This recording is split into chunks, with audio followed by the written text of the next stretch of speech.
हाँ जी दोस्तों, मैं आपका होस्ट अंकुर कुमार चन्नी आज आपको लेके आऊँ आपके अपने YouTube channel web coding with Ankur में। आज हम बात करेंगे हम अपनी खुद की एपीआई कैसे क्रिएट कर सकते हैं। साथ ही आज हम इस वीडियो में बात करेंगे कि पोस्टमैन जो हमारे पास वो होता है, टूल्स होता है, उससे हम क्या क्या कर सकते हैं।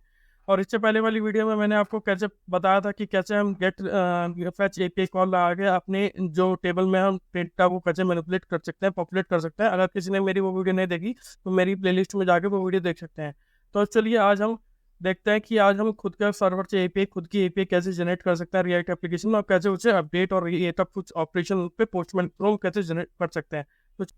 तो जैसा कि आपको पता है कि आज जो हमारी वीडियो का टॉपिक होने वाला है वो है जेसन सर्वर और पोस्टमैन। तो यहाँ ये अपनी वीडियो में मैं दो पार्ट में डिवाइड करूंगा। पहला है जेसन सर्वर, कि जेसन सर्वर के हेल्प से हम खुद की एपीआई को कैसे यूज़ कर सकते हैं, कैसे क्रिएट कर सकते हैं अपने रिएक्ट जेस एप्लीकेशन में। साथ ही पोस्टमैन भी एक एप्लीकेशन टूल है जिसकी हेल्प से हम एपीआई सर्विस को हैंडल कर सकते हैं। तो इससे पहले वाली वीडियो में मैंने आपको पता है कि मैंने गेट रिक्वेस्ट कॉल कर फैच एपीआई की हेल्प से मैंने गेट रिक्वेस्ट कॉल करी, हमने उसमें Jason place holder API service का यूज किया था। जैसे जेसन प्लेस होल्डर है ऐसे ही हम अपनी एंड पे खुद की एपीआई सर्विस क्रिएट कर सकते हैं with help of Jason server. तो चलिए पहले हम बात करेंगे जेसन सर्वर की। तो आप यहाँ देख सकते हैं ये मेरा विजुअल स्टूडियो कोड हुआ है। सबसे पहले हम बात करते हैं कि जेसन सर्वर बेसिकली होता क्या है।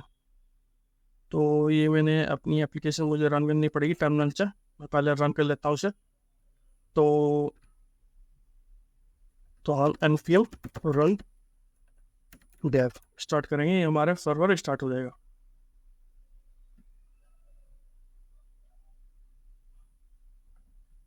देखिए ये मेरा सर्वर स्टार्ट हो गया।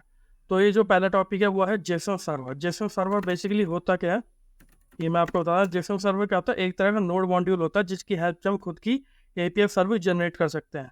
ठीक है, वो क्या होता है, एक फेक रेस्ट एपीआई सर्विस हमें जनरेट करके देखता है। तो चलिए पहले इस वीडियो के पहले टॉपिक में हम जेसन सर्वर सेटअप करते हैं और क्या देखते हैं कि कैसे हम खुद की एपीआई को क्रिएट कर सकते हैं। उसके लिए हम क्या करेंगे, पहले हम नोड पैकेज मैनेजर में जाएंगे और जेसन सर्वर सर्च करेंगे। आप यहाँ देख सकते हैं कि जेसन सर्वर है और यहाँ आपकी कमांड है, आप कॉपी कर सको, कॉपी करो और अपने टर्मिनल पे ओपन करना है। तो मैं इस पे टर्मिनल पे जाऊंगा, एक और टर्मिनल ओपन करूंगा और यहाँ कंट्रोल वी करके पेस्ट कर दूंगा। आप देख सकते हैं यहाँ अभी जेसन सर्वर को इंस्टॉल करूंगा, तो अभी ये जेसन सर्वर इंस्टॉल हो जाएगा। अब क्या करेंगे, जेसन सर्वर को इम्प्लीमेंट करने के लिए अब हमें क्या करना पड़ेगा, एक फाइल बनानी पड़ेगी जिसे हम कहते हैं db.json। ये एक तरह का डेटा फाइल है जो कि हमारा जेसन सर्वर क्रिएट करता है, यहाँ पढ़ता है, ठीक है, रीड करता है, इस फाइल को रीड करेगा। ठीक है, तो इसके लिए हम क्या करेंगे, हम यूजर्स का एक बनाएंगे। तो उसके लिए हम जेसन प्लेस होल्डर से फेक डेटा ले लेंगे। ठीक है, यूजर से मैं कुछ चीज़ें यहाँ उठा लेता हूँ। तो ये मैं ईमेल तक उठा लिया और मैं इस ईमेल में, और हम यूजर्स का एक ऑब्जेक्ट क्रिएट करेंगे जिसके अंदर मेरा ये सब डेटा हो। ठीक है, तो आप यहाँ देख सकते हैं। तो एक डेटा ये हो जाएगा मेरा, और मैं एक और डेटा ले लेता हूँ। तो कॉमा करेंगे, ओपन करेंगे, तो ये मेरा एक डेटा और आ गया। ठीक है, नाम मैं अंकुर ले लेता हूँ, यहाँ भी अंकुर आ जाएगा, ankur@gmail.com। और यहाँ मैं ले लूँगा वेब कोडिंग विद अंकुर।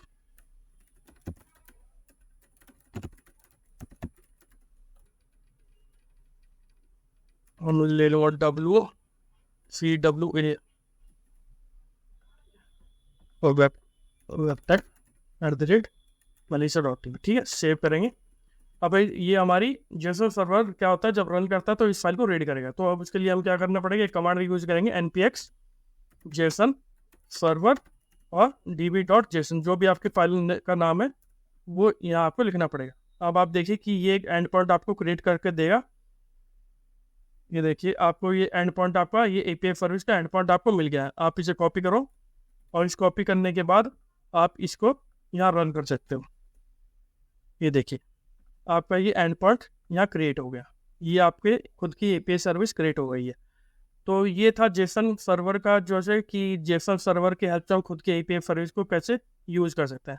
अब हम बात करेंगे पोस्टमैन को, और पोस्टमैन की हेल्प से हम यहाँ इसमें डेटा को ऐड और डिलीट और अपडेट तीनों चारों ऑपरेशन इस अपने इस फेक एपीआई डेटा पे जो कि हमने जेसन सर्वर से क्रिएट किया है करेंगे यूज। ठीक है, तो पोस्टमैन क्या होता है, पोस्टमैन अगर आपको जैसे बहुत सारे लोग आपको नहीं यूज़ किया होगा, तो बेसिकली पोस्टमैन क्या होता है, ये एक तरह का टूल होता है जिसकी हेल्प से हम किसी भी एपीआई सर्विस को हिट कर सकते हैं, या कई बार हम जो एपीआई सर्विस यूज़ करते हैं, क्रिएट करते हैं, अगर उससे हमें टेस्टिंग करना है तो भी हम इस एपीआई पोस्टमैन की हेल्प से इसे यूज़ कर सकते हैं। तो एक बहुत ही सिंपल तरीका अपनी एपीआई सर्विस को चेक करने के लिए कि जो हमने एपीआई सर्विस बनाई है क्या वो सही है या नहीं है। तो चलिए, अभी हमारी खुद की एपीआई सर्विस बनाई हुई है हमने, ये 2 हमने डेटा है। तो अब चलिए अपनी एपीआई सर्विस पे ही हम ये सब ऑपरेशन परफॉर्म करेंगे। तो आप क्या करेंगे, हम यहाँ करेंगे हम एक नया कलेक्शन बनाएंगे, ब्लैंक कलेक्शन। मैं इसको नाम दे दूंगा, तो नाम हम दे देते हैं वेब कोडिंग विद अंकुर।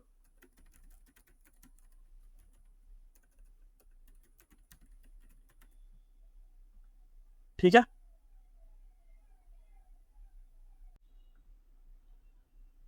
तो जैसा कि आप देख सकते हैं कि हमने वेब कोडिंग विद अंकुर में अपना कलेक्शन बना लिया, और हम इससे अपनी जो हमने खुद की एपीआई जेएसपी सर्वर के हेल्प से बनाई है, इस पे हम ऑपरेशन परफॉर्म करेंगे।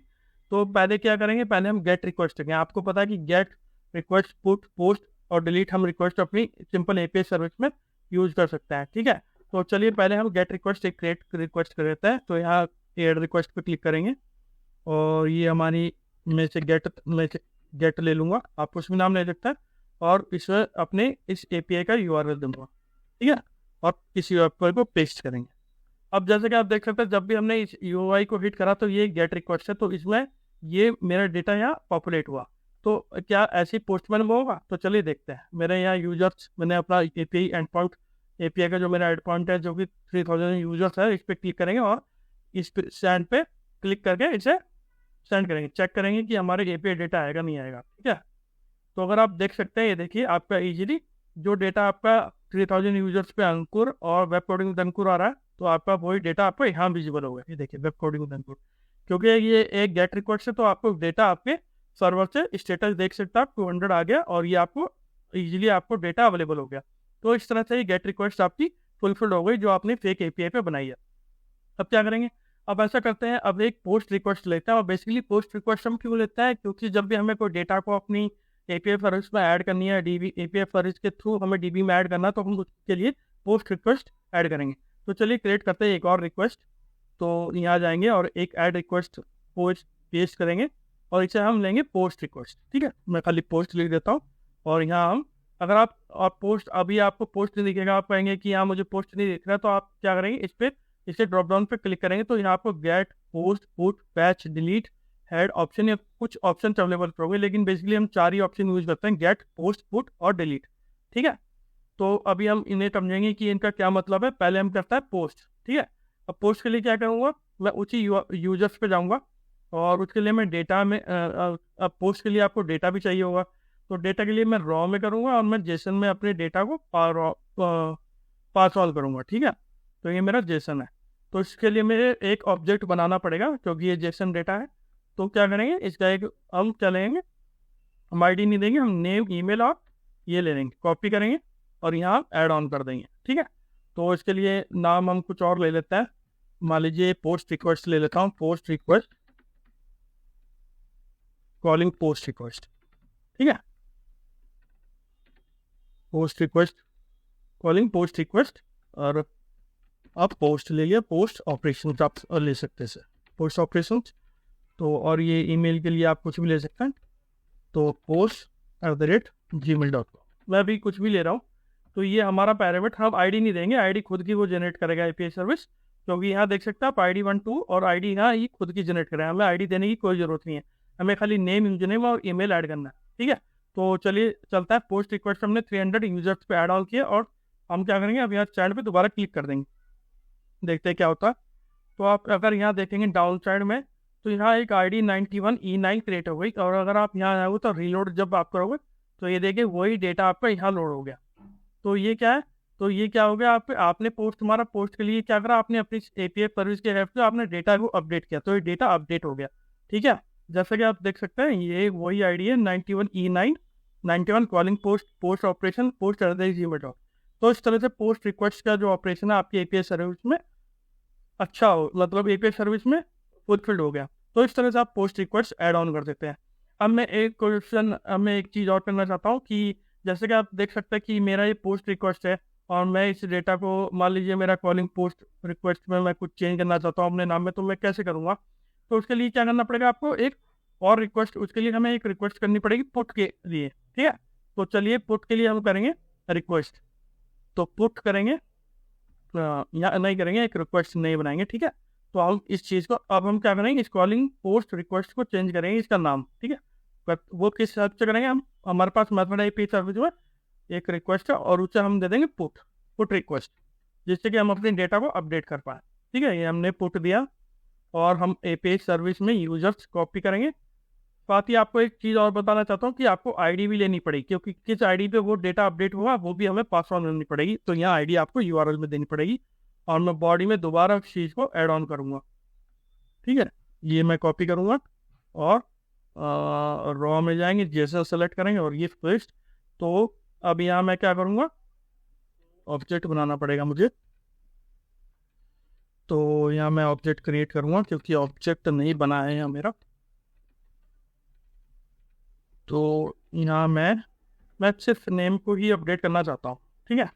तो मैं सिर्फ नेम को ही अपडेट करना चाहता हूँ, तो यहाँ लेंगे अब कॉलिंग, तो अपडेट यहाँ लेंगे अपडेटेड कॉलिंग पोस्ट रिक्वेस्ट, ठीक है। तो देखते हैं कि क्या ये अपडेट होता नहीं होता, ठीक है। यहाँ मैंने यूजर था, इसकी आईडी जो कि आपकी ये वाली आईडी है, और आप यहाँ देखेंगे पहले हमारा नाम क्या है अभी, कॉलिंग पोस्ट रिक्वेस्ट। जब अपडेट हो जाएगा तो क्या हो जाएगा, अपडेटेड कॉलिंग पोस्ट रिक्वेस्ट, ठीक है। तो चलिए हिट करते हैं इस पोस्ट रिक्वेस्ट को, सेंड पे क्लिक करेंगे। तो आप देख सकते हैं कि यहाँ आपका जो था updated calling post request update हो गया। अब आप रिफ्रेश करते हैं इसे, ये देखिए मेरा वो पुराना डेटाबेस होगा, क्योंकि वो डेटा मुझे वापस भेजना था इसलिए। तो क्या करते हैं, एक काम करते हैं, इस डेटा को मैं दोबारा कॉपी करता हूँ वो डेटा, और इस डेटा को मैं पेस्ट ऑन करूँगा, इस नेम को मैं हटा दूंगा क्योंकि वो मेरा डेटा पुराना नहीं गया, ठीक है। तो ये हमारे पास आईडी ऑलरेडी है, तो अपडेटेड सेव करेंगे इसे। तो आप यहाँ देख सकते हैं कि मेरा जो नेम है वो अपडेट हो गया। जब हम दोबारा रिफ्रेश करेंगे इसे तो देखिए आपका updated calling post request update हो गया। तो इस तरह से पुट रिक्वेस्ट कॉल को काम करती है। अब आपने 3 ऑपरेशन अभी तक देख लिया और लास्ट ऑपरेशन है डिलीट का। अब क्या हो कि अगर मुझे ये अपना ये आईडी, मैं नहीं चाहता कि मैं इस रिकॉर्ड को डिलीट करना चाहता या इस रिकॉर्ड की मुझे कोई ज़्यादा ज़रूरत नहीं है, तो उसके लिए एक और फंक्शन, एक और ऑपरेशन होता है जिसे हम कहते हैं डिलीट। चलिए करते हैं डिलीट भी। तो हम क्या करेंगे, एक रिक्वेस्ट ऐड ऑन करेंगे, ऐड रिक्वेस्ट करेंगे और डिलीट यहाँ पे क्लिक करेंगे और साथ ही ड्रॉप डाउन से हम डिलीट सेलेक्ट कर देंगे। अब डिलीट करने के लिए भी हमें क्या करना पड़ेगा, यूजर्स पे, और साथ ही हमें उस आईडी को भी डिलीट करना पड़ेगा, क्योंकि बिना आईडी के आप कैसे डिलीट कर पाएंगे, आपको आईडी चाहिए होगी जिस रिकॉर्ड को आप डिलीट करना चाह रहे हो। तो मैं डिलीट लूँगा, ठीक है। डिलीट में हमें कोई पैरामीटर देने की कोई ज़रूरत नहीं है, जब हमने पोस्ट यूजर्स में हमने उस पर्टिकुलर यूजर की आईडी देनी है, ठीक है। तो अभी आप देख सकते हो, अभी आपके एपीआई सर्विस में आपकी ये आईडी अवेलेबल था और अपडेटेड कॉलिंग पोस्ट रिक्वेस्ट है। तो चलिए डिलीट करते हैं इस रिकॉर्ड को, पेंड करेंगे तो ये देखिए स्टेटस 200 आ गया और आपका रिकॉर्ड जो है डिलीट हो गया। रिलोड करते हैं इस पेज को, ये देखिए आपको इस एपीआई सर्विस में ये रिकॉर्ड डिलीट हो गया। तो इस तरह से ये कुछ ऑपरेशन है जो मैंने आपको इसमें बताया कि कैसे हम गेट, पोस्ट, पुट और डिलीट को अपनी फेक एपीआई जो हमने खुद की जनरेट की है उस पर इम्प्लीमेंट करते हैं with the help of postman. मैं आपको एक क्वेश्चन और बताना चाह रहा हूँ, आपके लिए और भी वो रहेगा कि आप एक चीज़ और देख पा रहे होंगे कि गेट, पोस्ट, पुट और डिलीट में आप लोकल होस्ट 3000 बार बार लिख रहे हो। क्या वो अगर मुझे बार बार ना लिखना पड़े तो उसके लिए आपको क्या करना पड़ेगा, तो आप यहाँ देख सकते हैं यहाँ एक इन्वायरमेंट वेरिएबल, राइट क्लिक पे, तो यहाँ क्रिएट कर दीजिए एक इन्वायरमेंट, ठीक है। इस इन्वायरमेंट में आपको यहाँ अपना वेरिएबल ऐड ऑन करना पड़ेगा। वेरिएबल क्या ऐड ऑन करना पड़ेगा, आप ऐड ऑन कर देते हैं बेस यूआरएल और उस इनिशियली वैल्यू को लोकल होस्ट, तो आप लोकल होस्ट 3000 ऐड ऑन कर सकते हैं, ठीक है। लोकल होस्ट मैं आपको दिखाता हूँ, लोकल होस्ट 3000 ऐड कर सकते हैं, ठीक। और इसको इसके पे क्लिक करके सेव कर सकते हो, ठीक है। अब इसका फ़ायदा ये होगा, जब एक बार आपने यहाँ ऐड कर दिया तो ये आपको अलग अलग ऐड करने की ज़रूरत नहीं है। वापस आप कलेक्शन में जाओगे और वापस गेट रिक्वेस्ट करो। तो अगर आप क्या अभी ये क्या आपने वो किया, अभी यहाँ मेरा इन्वायरमेंट भी सेलेक्ट नहीं, अब मैं क्या करूँगा, अपने इन्वायरमेंट में न्यू इन्वायरमेंट कर दूँगा, क्योंकि मैंने जो बेस यूआरएल ऐड किया वो न्यू इन्वायरमेंट में सेट किया। तो अब मैं क्या करूँगा, यहाँ से इन्वायरमेंट को क्लिक करूँगा। तो जब मैं इन्वायरमेंट को क्लिक करूँगा तो अब मैं क्या करूँगा, अब मैं अपने बेस यूआरएल के थ्रू अब इस चीज़ को हिट, ये देखिए जैसे मैंने टाइप किया तो बेस यूआरएल पे मेरा बेस यूआरएल और साथ ही मेरा यूजर था। ये जैसे पहले लोकल 3000 का चल रहा था वैसे ही अब भी चलेगा। देखिए क्लिक करेंगे वापस, ये देखिए कोई प्रॉब्लम नहीं है। इससे फ़ायदा ये होता है कि आपको बार बार लोकल होस्ट लिखने की जरूरत नहीं। जब भी आप इस पर होवर करेंगे तो आपको देख सकता है लोकल होस्ट 3000 आपका ऑलरेडी आपने जो वहाँ इन्वायरमेंट सेट किया वो आपका आ गया। तो इस तरह से आपको बार बार लोकल होस्ट 3000 5000 लिखने की जरूरत नहीं है। आप एक जगह एक इन्वायरमेंट वेरिएबल में सेट कर लीजिए और फिर वहाँ से कॉल कर लीजिए। तो इस तरह से आप पोस्टमैन की हेल्प से आप अपनी फेक एपीआई एक्सेस कर सकते हो, उस पर डिफरेंट डिफरेंट के ऑपरेशन अप्लाई कर सकते हो। आई होप आपको समझ में आया होगा कि यहाँ मैंने आपको जिफ्ना सर्वर से कैसे फेक एपीआई क्रिएट कर सकते हैं और फिर पोस्टमैन की हेल्प से कैसे उसमें डिफरेंट डिफरेंट ऑपरेशन और इम्प्लीमेंट कर सकते हैं।